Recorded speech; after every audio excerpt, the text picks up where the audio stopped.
तबलीगी नहीं, तालिबानी जमात। मैं इसलिए कह रहा हूं क्योंकि तालिबानी मानसिकता की सोच रखते हैं पूरे देश में। इन्होंने सुसाइड बमर एक तरह से बनाकर भेज दिए, जानते समझते हुए। मैं इसे अज्ञानता नहीं कहूंगा, मैं इसे जाहिलता नहीं कहूंगा, मैं इसे क्रिमिनल इंटेंट कहूंगा, क्योंकि कहते हुए समझाते हुए कई दिन हो गए हैं। लेकिन मौलाना साद को, उस मौलाना साद जिसने पूरे देश में कोरोना को फैला दिया, उसे जरा भी शर्म नहीं आ रही। ना ही उसने देश से माफी मांगी है, ना ही जमात के लोगों को यह बोला है सिर्फ दिखावे के लिए कि आप सरकार की बात माने, जिला प्रशासन की बात माने, वो भी कई दिनों के इंतजार के बाद। लेकिन 19 अप्रैल को उसका एक टेप और सामने आया। तब मौलाना साद ने तीसरा ऑडियो टेप दिया। क्या कह रहा है सुनिए। लेकिन एक्ट नहीं कर रहा उस पर। इसको कहते हैं ढोंग, इसको कहते हैं पाखंड, इसको कहते हैं मानवता, इंसानियत और देश के खिलाफ साफ साफ धोखा। इसीलिए न्यूज नेशन पहले दिन से कह रहा है कि मौलाना साद के खिलाफ एनएसए लगे। उनके समर्थक लोग ये कहते हैं कि मुरादाबाद में जो कुछ हुआ उन गरीब मुसलमानों पर एनएसए लग जाए। वो इसलिए क्योंकि इनके ही भड़काने के बाद वो पत्थर मारते हैं उन लोगों पर जो स्वास्थ्य कर्मी होते हैं, सुरक्षा कर्मी होते हैं, डॉक्टर्स होते हैं, नर्सेस होते हैं। लेकिन मौलाना साद का गुनाह उससे भी बड़ा है, इसलिए उसके खिलाफ एनएसए लगे। सुनिए उसका नया ऑडियो टेप जिसमें उसने फिर ढोंग और पाखंड किया है। एक अहम दरख्वास्त करनी है। इस वबा से निपटने के लिए ज़रूरी है कि दावत व तबलीग से वाबस्ता अफराद जहाँ कहीं भी हैं और ज़िला की इंतज़ामिया और हुकूमत उनको टेस्ट करने या क्वारंटाइन करने के लिए ले जाना चाहती है तो इंतज़ामिया का इसमें पूरा ताउन करें, इंतज़ामिया का पूरा साथ दें। किसी भी बीमारी का इलाज करना इंतहाई ज़रूरी है। जब हम लोग आपस में एक दूसरे के साथ भाईचारगी से, एक दूसरे के साथ हमदर्दी से पेश आएंगे तो अल्लाह रब्बुल इज़्ज़त हमारा बनाने वाला हमारे साथ नरमी का, रहम का मामला फरमाएंगे। मैं कहूंगा शर्म इन जमातियों को नहीं आती। पूरे देश को, पूरे मानवता को, पूरे इंसानियत को, हिंदू, मुस्लिम, सिख, ईसाई, पारसी, जैन, बौद्ध धर्म, सबको संकट में डालने के बाद ये मौलाना इस तरह की तकरीरें कर रहा है और उसके बावजूद भी खुद नहीं मान रहा। अगर वो क्राइम ब्रांच से करस्पॉन्डेंस में भी है तो वो देश के सामने फरार है, देश का मुजरिम है। उससे जुड़े हुए जमाती इनामी मुजरिम हो चुके हैं। 10-10 हजार का इनाम दिए जा रहा है उनको बताने के लिए। सीधे बिलाल से जुड़ूंगा। बिलाल, अगर क्राइम ब्रांच से वो कम्युनिकेशन में है तो भी मैं कहूंगा कि वो देश का मुजरिम है, देश के सामने से फरार है। उसने इंसानियत और मानवता और देश के खिलाफ काम किया है, देश के हर धर्म के खिलाफ काम किया है। क्यों आप जैसे युवा खींचकर मौलाना साद को उसके घर से बाहर नहीं लाते? जी, मैं आपसे कहना चाहता हूँ, क्या आप कोर्ट हैं या पुलिस है? मैं एक देश का पत्रकार हूँ। बताइए, आप पत्रकार हैं, आपको शर्म आनी चाहिए पत्रकारिता पर। क्या कर रहे हैं आप? साझेदारी करने के लिए जाहिर खिलवाते हैं। जब तक कोई साबित ना हो जाए तो नहीं कह सकते आप क्या पत्रकारिता कर रहे हैं, क्या कर रहे हैं? सवाल क्यों नहीं उठता आप सरकार से? आपकी हैसियत नहीं कि आप पूछ रहे सरकार से कि मेरे देश के मजदूर के क्या हालात हैं, किसान के क्या हालात हैं? अरे मौलाना साहब ने क्या हालात किए ये बताओ ना। मौलाना साहब ने हालात किए वो बताओ ना बिलाल। हमारी देश की पुलिस इतनी कमजोर नहीं है जो उनसे गिरफ्तार नहीं कर सकती, उनसे पूछताछ नहीं कर सकती। आप सबसे बड़े कोर्ट बने बैठे, पुलिस बने बैठे, आपको भी शर्म आनी चाहिए। क्या मेरे पास, मैं बहुत जिम्मेदारी से कह रहा हूँ बिलाल, एक पत्रकार के तौर पर अगर कोई पाखंडी मौलाना गलत काम कर रहा है, मैं डंके की चोट पर एक्सपोज करूंगा उसको। क्या कर रहे हैं आप? आपकी हैसियत नहीं है, आप पूछे करें सरकार से क्यों नहीं? मेरे देखकर मजबूर है, उसके लिए क्या कर रही है सरकार? अरे तुम मौलाना साहब के लिए क्या कर रहे हो ना? सरकार से हमको क्या पूछना है? हम बाकी 23 घंटे में पूछते रहते हैं। तुम क्या कर रहे हो मौलाना साहब के लिए ये बताओ ना बिलाल। जो मेरे गरीब लोग थे जो फंसे हुए थे उनसे लेने बजाय उनको कोई सवाल नहीं हुआ। अभी परसों की बात बता रहा हूँ, कर्नाटक के अंदर एक एक्स सीएम की शादी थी जिसमें प्रेजेंट सीएम शामिल थे, तो प्राइम मिनिस्टर प्रधानमंत्री शामिल थे। उसके अंदर उसका कोई सवाल नहीं उठेगा। उसमें कितने लोग पढ़ाए गए थे? मैंने अपने लिखा है ट्वीट सोशल मीडिया पर कि जितना बड़ा जाहिल मौलाना साद है उतने ही बड़े जाहिल एचडी देवगौड़ा और एचडी कुमारस्वामी है। मौलाना साद बताए ना, मैंने तो ये भी लिखा उनके के खिलाफ एनएसए लगे। आप बोलिए ना मौलाना साद के खिलाफ एनएसए लगे। बेशर्म है आप लोग। जाहिल कह देते, किसी को कुछ कह देते। आप पहले पुलिस सुनिए पहले पुलिस को कमजोर समझते हैं आप।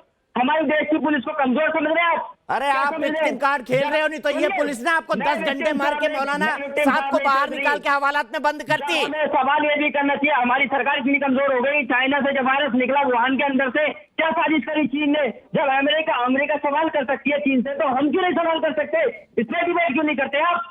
मौलाना साहब से पहले सवाल तो कर लो भाई, कहाँ चीन और अमेरिका पहुंच गए बिलाल? पॉजिटिव पाए गए तुगलकाबाद से, वो बताइए, वो क्या जमात से निकल कर आए थे? जो पिज्जा डिलीवरी बॉय निकल कर आया था, जो वो जमात से निकल के कर आया था, गए जो उन्होंने ही पॉजिटिव फैलाया है पाया गया था। वायरस। बिलाल सुन लो कान खोलकर। आपके दिमाग में वायरस फैल चुका है, हमें बीमारी को बीमारी की तरह देखना चाहिए। हमें पूरे हिंदुस्तान में हिंदू मुस्लिम सिख ईसाई सब मिलकर इसमें लड़ाई लड़नी चाहिए।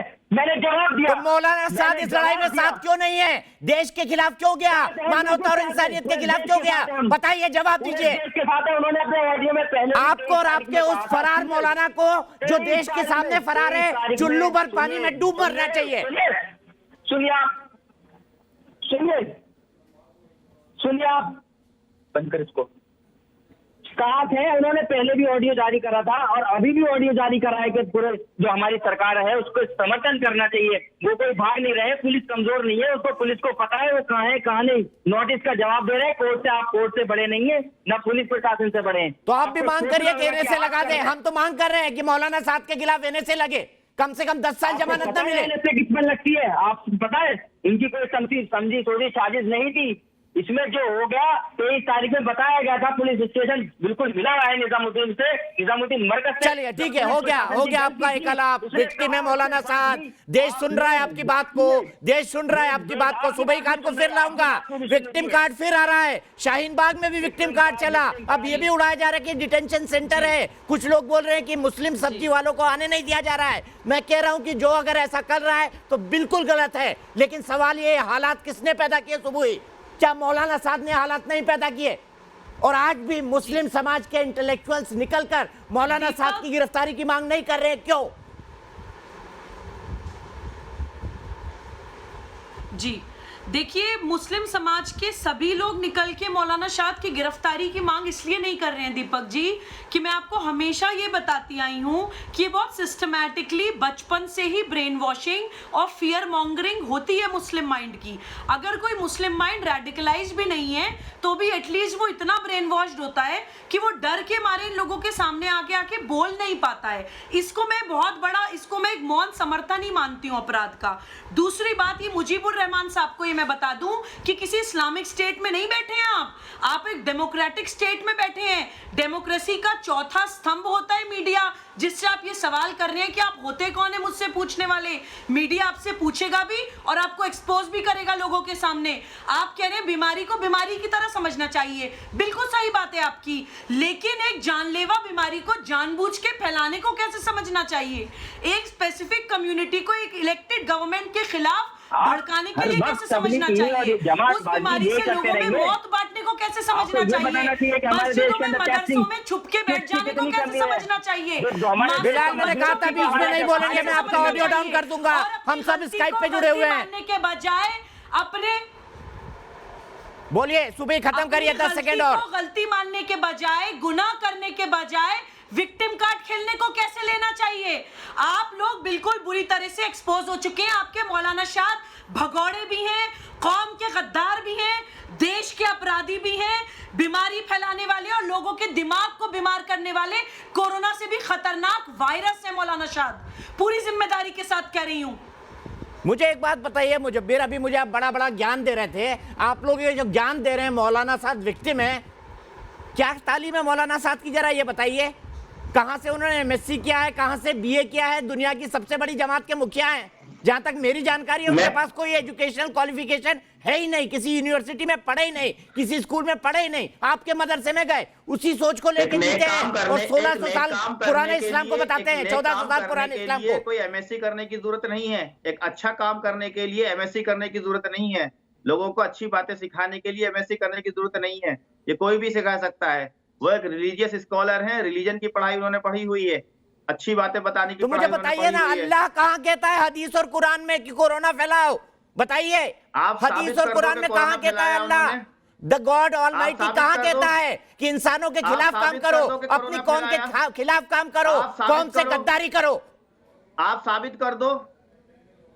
क्या देश आप के कोर्ट में साथ? चले जाना दीपक जी, केस रजिस्टर्ड हो चुका, आप कोर्ट में चले जाना सबूत लेकर के। देखिए, देश के सामने सब फैक्ट्स हैं। अभी नहीं, तो कुछ भी नहीं है लॉकडाउन देश है, के सामने, नहीं तो अंधेरा देश है। का हिंदू मीडिया मुसलमान का सिख अंधेरा है, ईसाई फिर कुछ सब भी नहीं निजामुद्दीन है। के सामने होता। सच और झूठ का पता तो बहुत बाद में चलता है, अभी कुछ नहीं है, सिर्फ अंधेरा है देश के सामने। देखिए, काला चश्मा 6 साल से जिसके अंधेरा है, आप लोग ना सच्चाई बहुत छुपी हुई है आप आ गए मोदी विरोध पर, बीजेपी विरोध पर, आरएसएस विरोध पर, ये असलियत है आप लोगों की। अंधेरा है 6 साल से देश 6 साल से अंधेरा है देश में। राजीव जेटली तो जी, ये है कि देश अंदर से खोखला हो चुका है, खा गए देश को अंदर से। मुफ्ती साहब, मैं आपको बेरोजगार है, वाकई 6 साल से अंधेरा है, वाकई 6 साल से अंधेरा है। इकोनॉमी डूब चुकी है। मुझे एक बात बताइए मुफ्ती साहब, मैं एक बात समझना चाहता हूँ, मुझे फिर आपकी बात हो गई। लोग कहते हैं मुसलमान कम पढ़े लिखे हैं, इसलिए समझते नहीं है, भड़क जाते हैं। दो हफ्ते के अंदर या 1 हफ्ते के अंदर पूरे देश को समझ में आ गया जो पूरा झूठ था कि क्वारंटीन सेंटर नहीं, माफ कीजिएगा, डिटेंशन सेंटर बन गए हैं, मुसलमानों से कागज मांगे जाएंगे, फिर नारा चला हम कागज नहीं दिखाएंगे, फिर ये भी नारा चला कि कागज नहीं दिखाएंगे, टेस्ट नहीं कराएंगे। अब तो इनका मोदी विरोध खुलकर सामने आ गया। इनकी प्रॉब्लम मोदी जी से या बीजेपी से या आरएसएस से है, इसके चलते लोग देश का विरोध क्यों करने लगते हैं? मुझे बताइए इस बात को मुफ्ती साहब। जी दीपक भाई, भैया, मैं आपको राजनीतिक अर्ज लड़ाई करता हूं लड़नी है, बाद में लड़ लो। कि ये एक नासूर की शक्ल है, ये एक नासूर की शक्ल में है। इस तरह के लोग जो शाहीन बाग को लेकर बैठेंगे, कभी मरकज की हिमायत करेंगे। मोदी जी इतिहास में इस मुल्क के ऐसे प्राइम मिनिस्टर हैं जिन्होंने मुसलमानों को ये तालीम दी कि एक हाथ में कुरान है और दूसरे हाथ में लैपटॉप है। मोदी जी इतिहास में एक ऐसे प्राइम मिनिस्टर हैं कि जिन्होंने मुसलमानों को बगैर वोट बैंक समझे हुए उनको मुल्क की तरक्की में और उनकी तरक्की में बराबर का हिस्सेदार बनाया। तो ये छोड़ दीजिए, ये डिबेट लंबी हो जाएगी। मैं मुजीबुर को 2 बातों का जवाब देना जरूर चाहूंगा। एक तो आपने जो बताया कि उनके पास दुनियावी डिग्री मौलाना साद के पास कोई नहीं है। नहीं है, बिल्कुल नहीं है दीन सर। के एतबार से मैं आपके टीवी चैनल के माध्यम से टीवी चैनल के माध्यम से पूरी दुनिया को बता देना चाहता हूं, मुजीबुर आप कान खोल करके सुन लो कि दारुल देवबंद जो हमारी शान है, दारुल देवबंद जो इस पूरे मुल्क का एक बेहतरीन इदारा है पूरी दुनिया का, वहां के मुफ्तियों से लेकर के पूरे मुल्क के मुफ्ती उनको गुमराह होने का फतवा दे चुके। ये उनके दीन का हाल है, ना उनके पास दीन है ना उनके पास दुनिया है। आज उनका चरित्र सबके सामने आ चुका। वो बोल कुछ रहे हैं, कर कुछ रहे हैं, न सरकार पर यकीन है न कानून पर यकीन है, और वो ढोंग और ये बदमाशी दीन के नाम पर जो की गई है ना मुजीबुर, इसको छोड़ दो। मुसलमान आपसे परेशान है, मुसलमान को बहुत जलील कर चुके हो तुम। मुसलमान इस देश के साथ खड़ा है और मुसलमान इस मुल्क के कानून की, इस मुल्क के वजीर आजम की और सब चीजों की इज्जत करता है। डाउन कर दूंगा, हम स्काइप पे जुड़े हुए हैं। मुफ्ती साहब कंक्लूड करिए 20 सेकंड में। देखिए, बुरी बात है मुजीबुर, मैं आपके बीच में नहीं बोलता, आप भी मेरे बीच में मत बोलिएगा।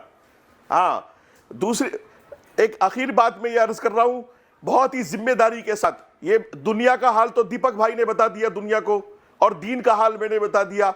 तो वो दोनों तरीके से तुम्हारा मौलाना जाहिल है और उसके अनुयायी जाहिल हैं, और उनके लिए देश, कानून, इस्लाम, दीन, उनके लिए प्राइम मिनिस्टर, उनके लिए राष्ट्रपति। और आज डॉक्टरों ने देख लिया, पूरे देश ने देख लिया कि वो हमारे सरकारी डॉक्टर जिनके ऊपर हमको गर्व है, जिनको हम सलाम पेश करते हैं, जिनकी कुर्बानियों को तारीख याद रखेगी, कि वो इतना जाहिल इंसान है कि उन डॉक्टर्स पर भी यकीन नहीं कर रहा, और हमारे सरकारी डॉक्टरों से उसने टेस्ट कराने से मना कर दिया है। आप उसकी जिहालत का अंदाजा, ठीक है, उसके कानून न मानने का अंदाजा, अब हद हो चुकी है दीपक भाई, अब हद हो चुकी है, अब गिरफ्तार कर लेना चाहिए। मुझे ये बता दीजिए कि ये मौलाना साद ने आज तक स्कूल कॉलेज में पढ़ाई क्यों नहीं की है?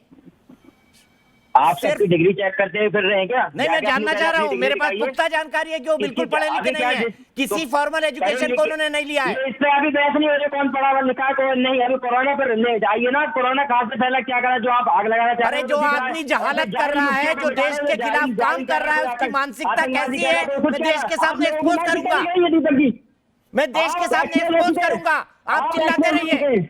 सुनिए, मैं चिल्ला नहीं रहा, मेरी पहले मेरी एक बात सुन लीजिए प्लीज। 20 सेकंड आप मेरी बात सुनिए, 20 सेकंड। कितने पढ़े लिखे मौलाना? सुनिए, आप इनकी क्वालिफिकेशन पे जाएंगे, उन्होंने जो क्वालिफिकेशन है उनकी वो दिखा देंगे। अभी ये मुद्दा नहीं है, आप किसी की इस पे पर्सनल पे जाएंगे। अभी मुद्दा तो ये है कि नामी मुजरिम और फरार कैसे बन गए जमाती, फरार नहीं है, तालिबानी सोच वाले जमाती, तालिबानी मानसिकता वाले जमाती, जिन्होंने मानव बम डाल दिए पूरे देश में।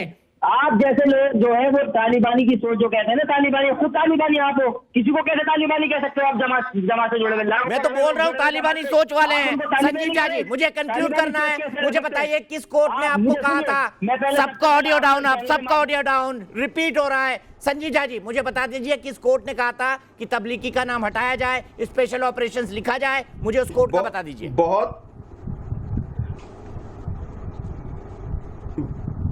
बहुत अच्छा। दिल्ली हाई कोर्ट में एक याचिका दिया गया जिसमें यह कहा गया कि अरविंद केजरीवाल और उनके प्रशासन को कुछ कोरोना वायरस से संक्रमित मामले को तबलीगी जमात या मस्जिद मकरत के रूप से वर्गीकृत करने से रोका जाए।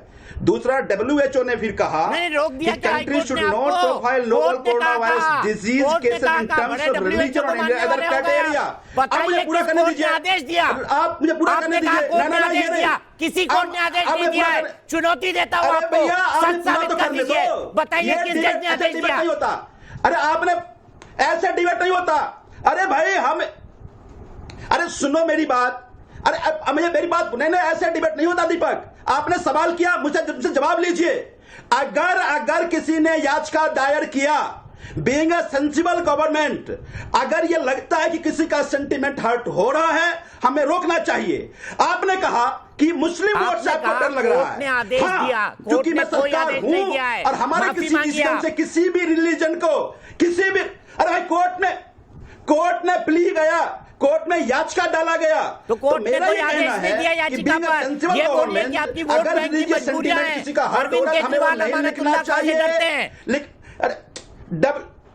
नहीं सुन, अब मेरी बात सुनो, मेरी बात नहीं, मैं ये कह रहा हूं कि अगर मुस्लिम कम्युनिटी, किसी भी कम्युनिटी को अगर हमारे मरकज लिखने से उनके सेंटिमेंट हर्ट होता नहीं, हमें करना चाहिए।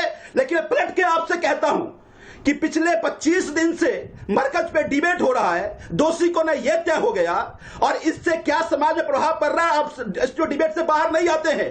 पूरे देश में कम्युनिटी हेटेड फैल रहा है। अब उसके बदले आज सहारनपुर के देवबंदी ने लिख करके दिया यूपी सीएम को कि हमारे सारे मदरसों को क्वारंटाइन कर दिया जाए। काश इस पे आप डिबेट करते तो पूरे देश को लगता कि नहीं, मेरे को तो ये बताने की जरूरत है इस लड़ाई में साथ खड़े हैं। लोगों ने आप लोगों के डिबेट के कारण पूरे देश में ये कम्युनिटी फैल रहा है। जिम्मेदार आप हैं इसके, जिम्मेदार आप है संजीव झा जी, जो शाहीन बाग को लेकर एक तरफ खड़े रहे, जो किया वो पूरा देश जान रहा है। ये जो मौलाना साद ने जो किया वो पूरा देश जान रहा है। तो बोल दीजिए ना, ऐसे लगे डिबेट हमेशा एक तरफ नहीं होना चाहिए। तो बोल दीजिए ना, ऐसे लगे, बोल दीजिए ऐसे लगे मौलाना साद पर, बोलिए ना कि हमारे बोलिए ना, क्वारंटाइन करके पहले तो माफी मांगिए, किसी कोर्ट ने आदेश नहीं दिया था, पहले माफी मांगिए, किसी कोर्ट ने आदेश नहीं दिया था।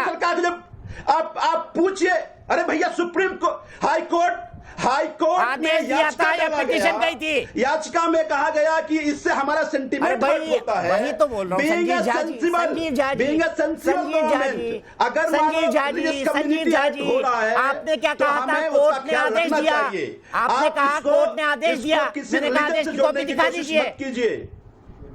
हमने कहा सुप्रीम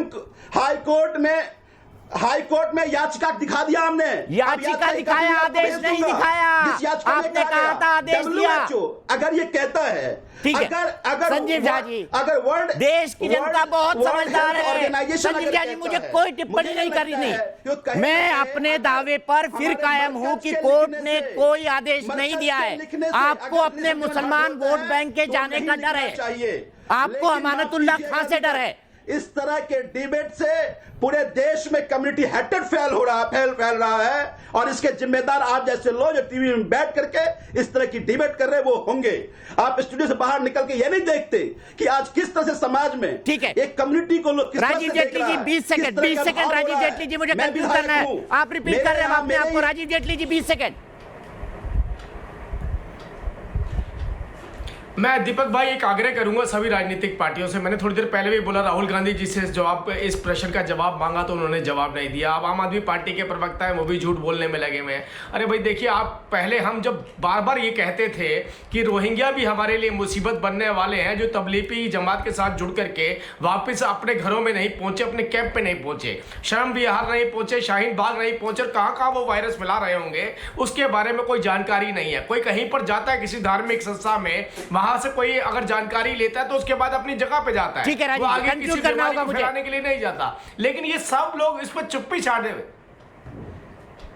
ठीक है, चुप्पी चौंकाती है। यहां पर अगर राजनीति हो तो यह देश के लिए बेहद दुर्भाग्यपूर्ण है। गलत को गलत कहना मीडिया का अधिकार है, और अगर मौलाना साद जैसे लोग गलती करेंगे, चूंकि वो धार्मिक संस्थाओं से जुड़े हैं, इसलिए उनकी गलती को ज्यादा पकड़ा जाएगा।